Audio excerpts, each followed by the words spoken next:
Nick Fury, Mr. Samuel L. Jackson. How did you feel when you donned that eye patch and became Nick Fury again in this film? Well, after reading this story, when I put the eye patch on this time, I was looking forward to actually doing a lot more compelling things that I had done before, just because the story is a bit more complex, and I was going to have an opportunity to do a lot more things. Do you think that Nick Fury should evolve much more or kind of stay where he is, where everyone likes him and appreciates him and knows what he's about? Or do you really want to take him to the next level? I don't think everybody does know and understand where he is right now. There's getting ready to be, in my mind, a whole new evolution of where he's been and where he can go, because he's had to go back into the shadow world now. He's been out in the real world for a while. Now he's about to go back into the shadows. In the beginning of the film, it's a couple of years past those iconic events that happened in New York with the Avengers. What has changed? You think it was a couple of years or a couple of months? I'm just asking. Time is not my strong suit. Yeah, okay, all right, good. It's been a while. It's been a while. Mm-hmm. You had a little break. Might have gotten a massage. Mm-hmm. What has changed in Nick Fury's world between then, the end of the Avengers, and now, the start of this film?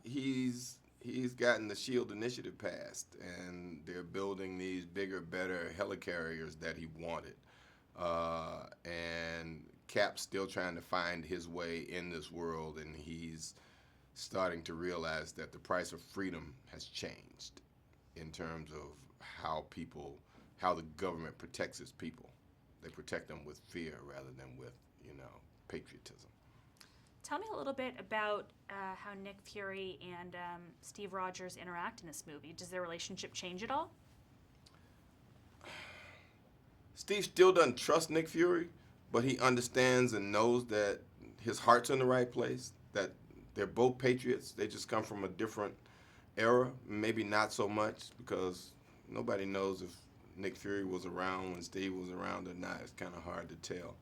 But their relationship is semi-adversarial, but they both have a great amount of respect for each other. Speaking of adversarial, we have an amazing character in Robert Redford in this film. What do you think his presence brings to the film in his role? There's a certain amount of gravitas that comes along with having a character like Robert Redford in the film, even though I'm sure 2/3 of the kids coming in the film are going to go, who? And their parents will have to tell them.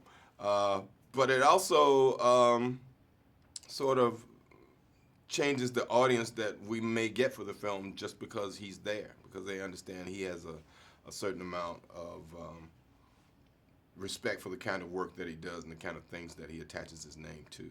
So I'm sure we will get a new audience. But surprisingly, the audience in this film it's going to have to work a little bit harder than they normally work when they come to a film like this. And I think that's a good thing, but we'll see. It's absolutely a good thing. There's a really sort of 1970s political thriller aspect. Well, there's a real 3 Days of the Condor aspect to this film. Absolutely. And I think that really comes from what the Russos contributed and wanting it to be grounded in the real world. They didn't write this, did they? No, they didn't write this. They directed it. Stop messing with me. I'm just checking. Stop messing with me. All right. So what did you think about that, the sort of real-world grounding that they insisted on, and how did that affect your experience? Well, I insist on that a lot because I don't like sitting in films that aren't grounded in some way. I don't know about the real-world grounding, but once I know the ground rules of the world that they're in, that I want them to adhere to those ground rules. That certain things can't happen unless certain other things happen, or that if this happens, then that happens. And there's a rule that says, well, that can't happen because it doesn't make sense. So we were constantly trying to make sure that everything made sense in terms of what we did and how they were connected. And I'm one of those people that insist on those kind of things, even in that crazy car chase we were doing. Ideally, what do you want audiences to experience when they see this film? How do you want them to feel afterwards? What do you think they should take away, ideally? I want them to be excited, period. I mean, I want them to understand that they watched a film that was about more than just things blowing up and superheroes fighting each other, that there was a political consequence there, that we have made a statement about the price of freedom and what it actually is, and that redemption is still possible. There's all that that's going on in here. And, you know, it's really difficult to have a great hero movie unless you have a really, really, really great villain. The greater the villain, the greater the movie. And there's a great villain. And the great villain is not just, you know, the villain that we see on screen.